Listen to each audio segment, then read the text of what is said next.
Hello everyone. So previously we talked about probability. Now we want to know how we can calculate those probabilities. There are many ways you can calculate probabilities, many rules you have to follow, but the answer for probability, let's say the chance of getting an event should be just one possible number we can get. What might be the chances of getting number 2 when we are rolling a dice once? There should be a single number. There cannot be multiple possibilities. So we can find the probability values, find the chances in two ways. One, we can the easiest would be using tree diagram if it is possible. Sometimes it's not possible to draw a tree diagram. I will show you later. Another way is that in mathematical calculations we can actually find them. There are many rules we can follow. So few rules we will be talking about today. Then you can see we can have a multiplication rule. Later on you will see that we can have additive rule. And then for them we also need to know how we can incorporate permutation and combination, because you will see that we are eventually using in those rules the permutations and combinations. So I will go through that at first. So let's say we have an event and then we are trying to see if we have a sample space. In the sample space, how many outcomes we have, and then in the event, so how many elements are there. So everything has to be identified, and then we can find the probability of an outcome or an event. In multiplication rule, it says that, let's say an example could be if we have one operation that can happen in one ways, another operation that can happen in two ways, and whenever we are talking about both of them happening together, then it will be multiplying those two operations. For example, you can see that we said let's say in an example we are tossing a coin, and then we have two outcomes in there, and then rolling a die, and then rolling and then we also have cards as well. So that means if we talk about, let's say trees, then if we roll a die, so a die has how many outcomes? No, sorry, we actually thrown a coin first, so you can say a coin first. So coin has two outcomes, one coin, and then head or tail. And then we have die. That means die could have rolling a dice. Die has 6 outcomes, 5 and 6. So 1, 2, and then up to 6 we have. And then for cards we have, what are cards? We have many of them. If we think about after drawing a coin, then we can think about if head comes, then we have to throw the die. Then we would have 6 possibilities in there, right? And then if we say if we get a tail, then we will throw another coin again. Then we would have head or tail. So that way we can draw them. But what are the total number of possibilities? That means you can see that in those 3 of those events, each of them have their own possibilities. The coin has 2, and then dice has 6, and then card has 52. So all together, since we are talking about all of them are happening together, there can be 624 ways we can get the outcomes. Similar example, you can see that if we throw a coin 10 times. So let's clear the picture, then I can show you easily. So let's say we are throwing a coin, and then coin has two outcomes, head and tail. So the possibilities of them, if it's not a biased coin, are the 0.5, 0.5, 0.5, and then we throw another coin. So let's say we got tail, we got head. If we got tail, then we thrown it again, then again 0.5 possibility for head and tail.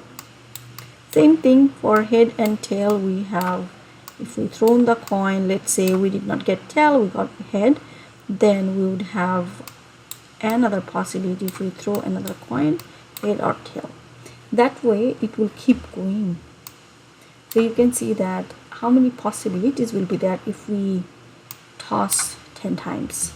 So 1024 possibilities.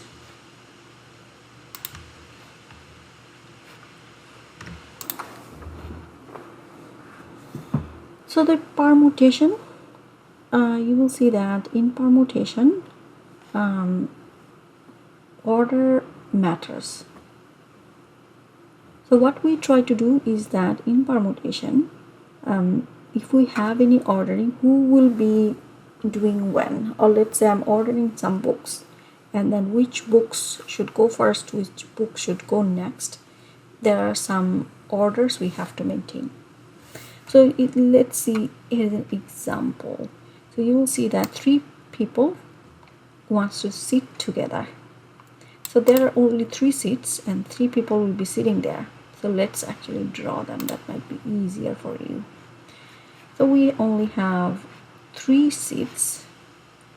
You can see 1, 2, and 3.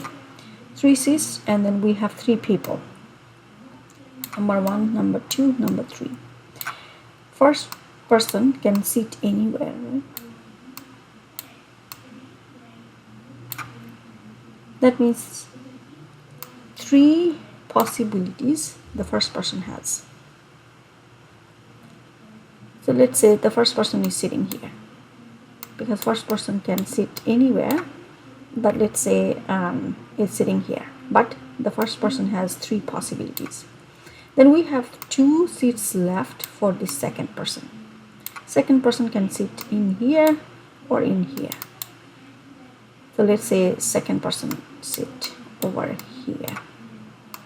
But there were 2 possibilities. For the last person, there is only 1 seat left. That means only in here the person can sit. So that means only 1 possibility. That's why the total possibilities are 6. So you can see, at first we had more possibilities, and then it reduced based on how many people were there. So that means we are basically doing some factorial work. So the possibilities, the permutation, and then how many people were there. So how many people were there? 3 people. That means 3 factorial ways they can sit. So 3 factorial, you can say, you can use your calculator to find what is the 3 factorial. Let's say for 3 factorial, let's clear them. 3 factorial, you can sign them like that. And the 3 factorial can be written 3 multiplied by 2 multiplied by 1. Or you can directly use Excel or your calculator to find what's the factorial of 3. That means that many possible ways they can sit together. There are another ways we can do that. This is called the let's say over here, you can see that we had 3 people, 3 seats. But how about we had, in this example, we had less seats but more people. 5 people sitting theater seats, but we had only 3 seats together that they can found because they want to sit together. So in this case, we have 5 people,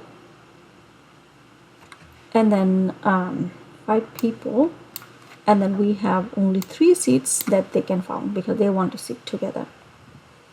So that means we have less options. In that case, what we try to do is that we try to add one more element in our permutation, and we say that how many seats are there and then how many people are there. So n is the how many people we have and then how many seats we have. Then we can find the probabilities, and then you can calculate the factorial separately. Let's say 5 people were there, 5 factorial, and then you have to divide by 5 minus how many seats were there, and that means that many factorial you have to calculate. And then you can find, if we have that situation, then what will be the total possibilities. Then you can generalize them. You can see we generalized in here.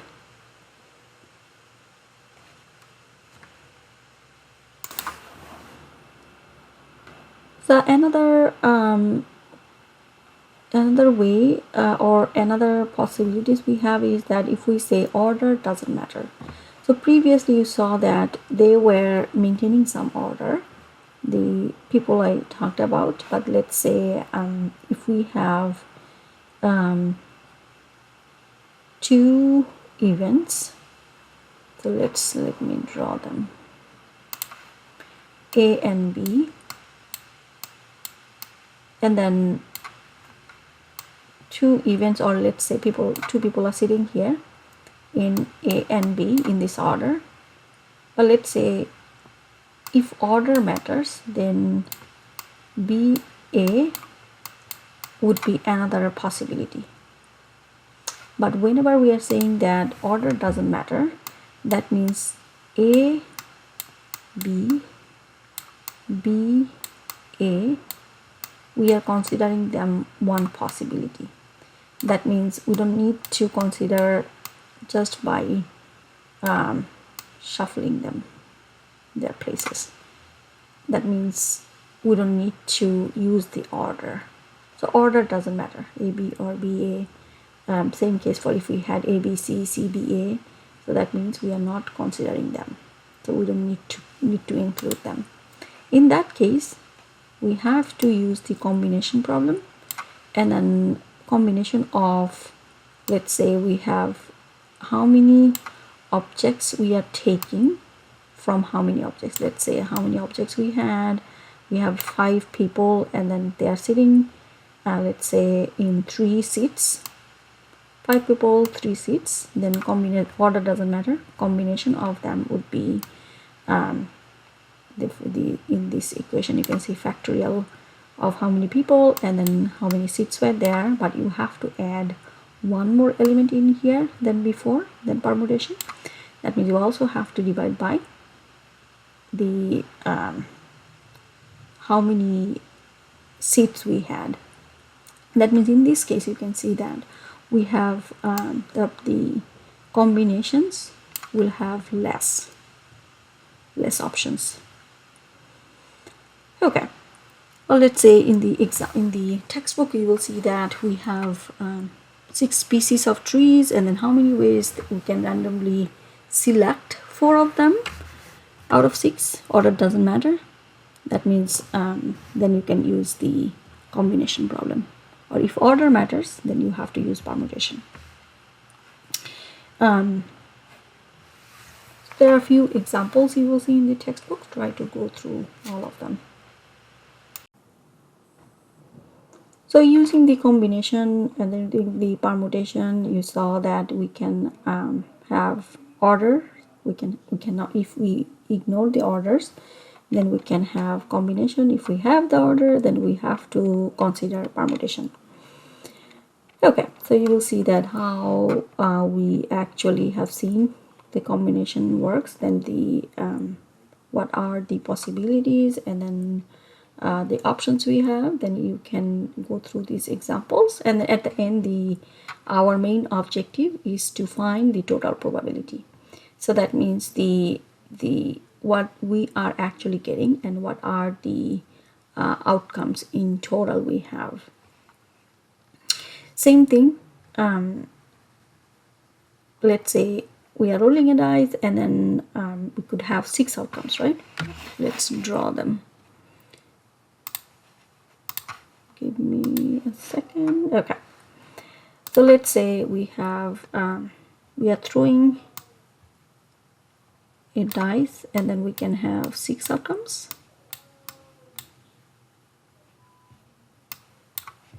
So 1, 2, 3,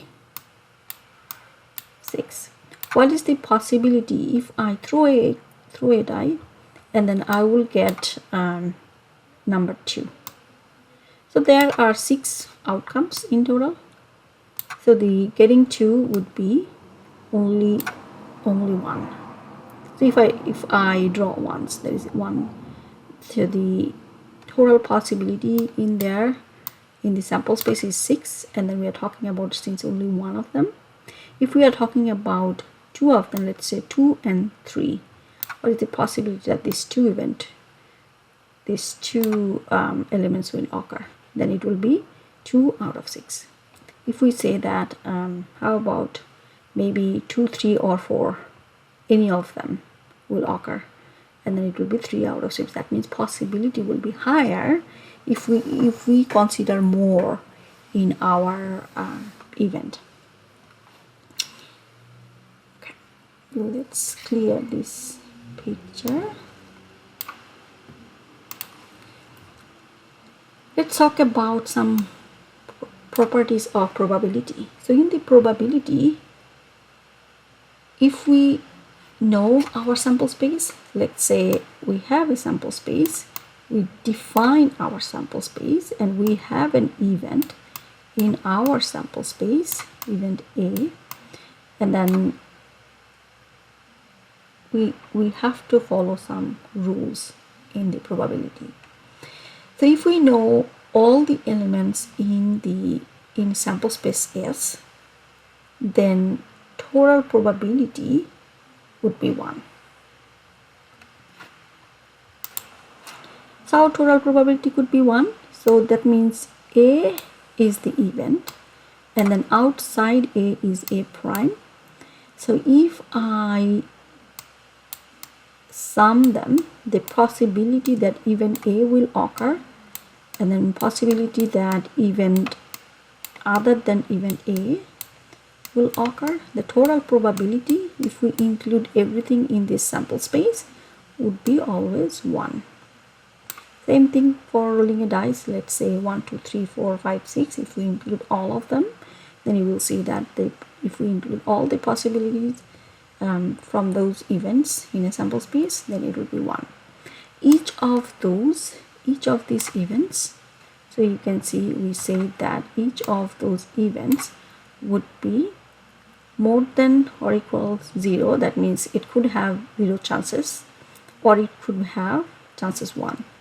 That means if probability of A is 1, that means the other possibility, that means prime A, would be 0. So each of those events, the possibility should be between these two, between this range 0 and 1.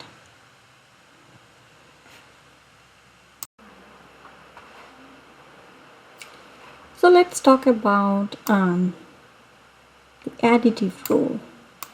Since we already know the properties of probability, now it will be helpful for us. Let's say we want to calculate the probability of an event based on the event occurrence, then we can say that whether we can use the additive rule. So let's say we have a Venn diagram. Let me draw a Venn diagram, and then we have the sample space S. We have 2 events, A and B, and then they are overlapping. Some areas are overlapping. So these areas we can say A intersection. These are the intersection area, A intersection B. So whenever we are talking about, let's say the 2 events A and B, then if we want to calculate the union of these 2 events, then we can define them, the union of them, but how about their probability? So whenever we are calculating the probability, the outcome of this union, then you will see that the intersection area in this case is counted twice, because it actually exists in event A, exists in event B, so we can only count them once. Since we are joining them, so you can see that whenever we say the probability of A union B, then it has probability of A and then probability of B, but since we counted the intersection twice, then we have to subtract once the intersection area. You will see more examples in the textbook, and let's say two events are mutually exclusive. Let me draw again. So that means the sample space A and then the event A and event B. So that means these two events, whenever we are talking about mutually exclusive events, then you can see that mutually exclusive events, their possibility of joining them, if we try to find the union of them, then there is no intersection area, and then we can only say that the union of them would be just joining them, since they don't have this intersection area. So you can see previously I showed you this one, since the total probability could be 1, and then we are getting everything from the sample space. There's nothing to exclude because they don't have any intersection areas.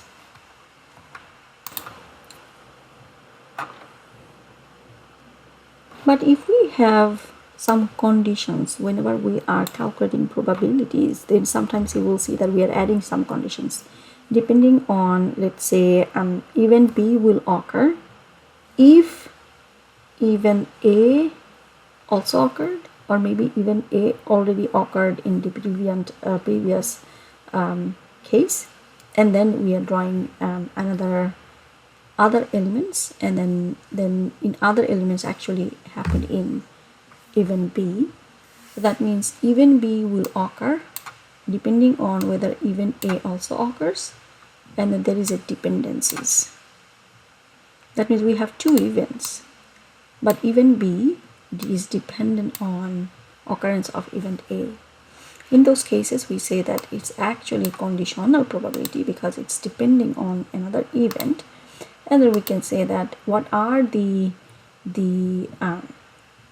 intersection between them, those two events, and then divide by the probability of where we are depending on, and then probability of A. That means since we are dividing by probability of A, we have to have this probability of event A should be more than 0. If it is 0, then if we divide something by 0, then it's actually infinite.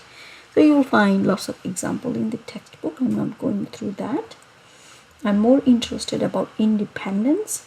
So if you find that whenever we are trying to identify the conditional probability, if we find that the intersection, let's say if we take this equation, let me draw here.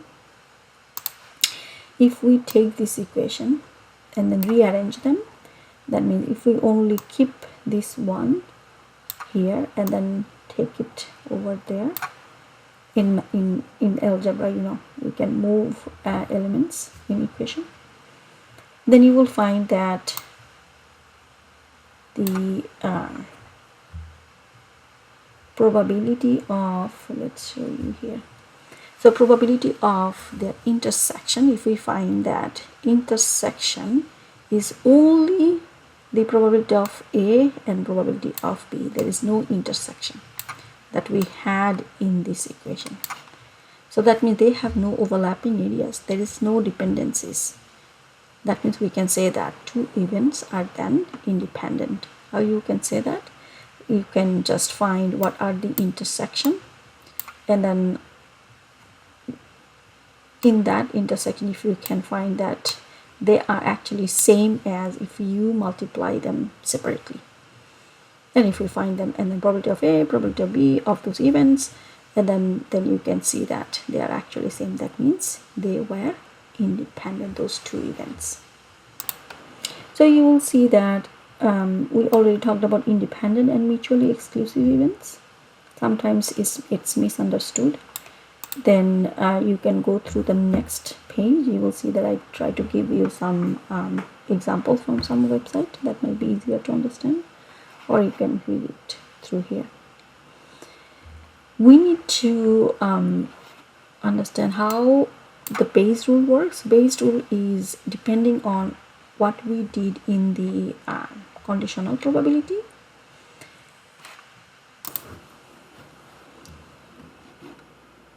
That means it's a generalization of what we have seen in the conditional probability. So in this case, what we have, let's draw them. You will also see an example in the textbook that will be easier. So let's say we have the sample space S, and then we have an event B, and then we have other events, let's say other events A1, A2, A3, and then there are many ways we divide them. Let's say A1, and then let's say A2 here, and all of them are disjoint. That means there is no overlapping areas. Let's say A3, and then but they are overlapping with B, and then let's say A4. So that means events A's are not overlapping, they're overlapping with event B only.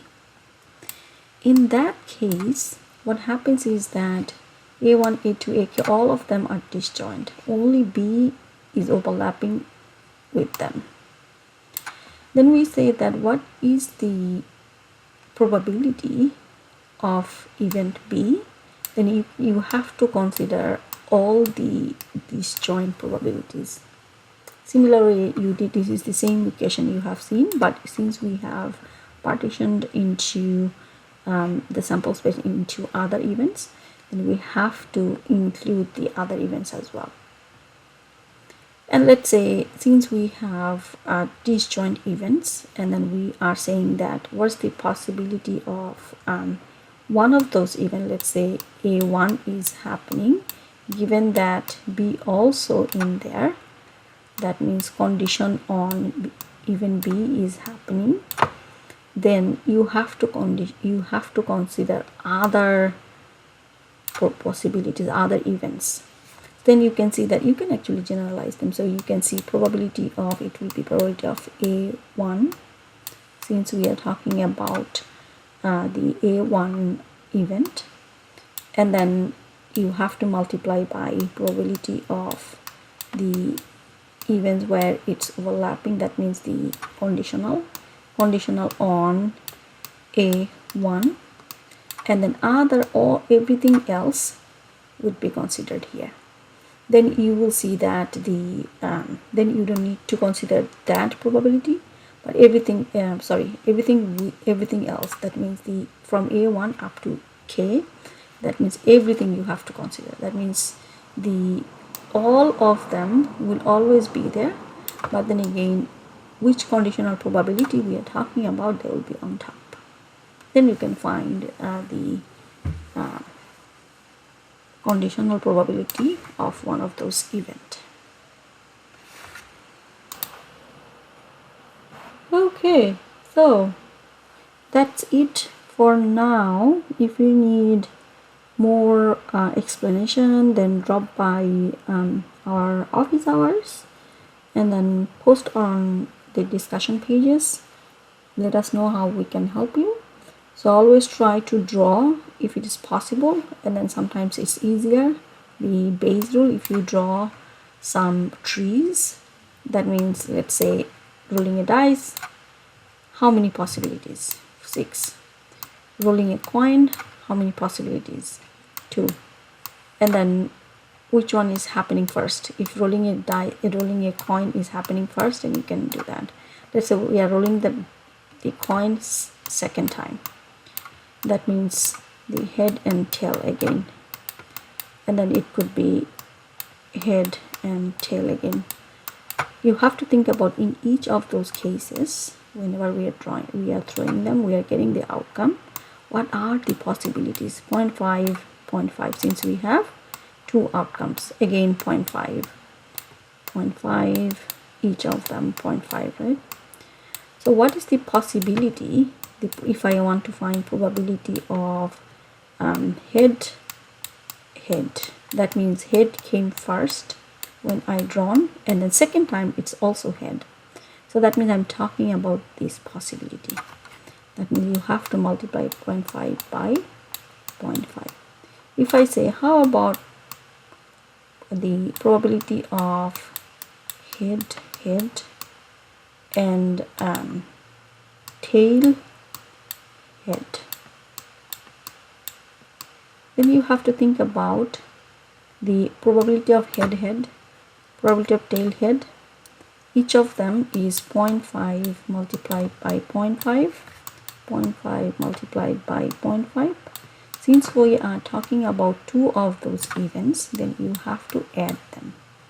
That means probability of head is 0.5 multiplied by 0.5, and then probability of tail head is 0.5 by 0.5. Since we're talking about two of those events, then you have to add them. So you have to think about whenever you are multiplying them and whenever you are adding them. So that's it for now. I hope you enjoyed. Go through the textbook examples or exercises, you can solve them and ask me. I hope it will help you. Thank you so much.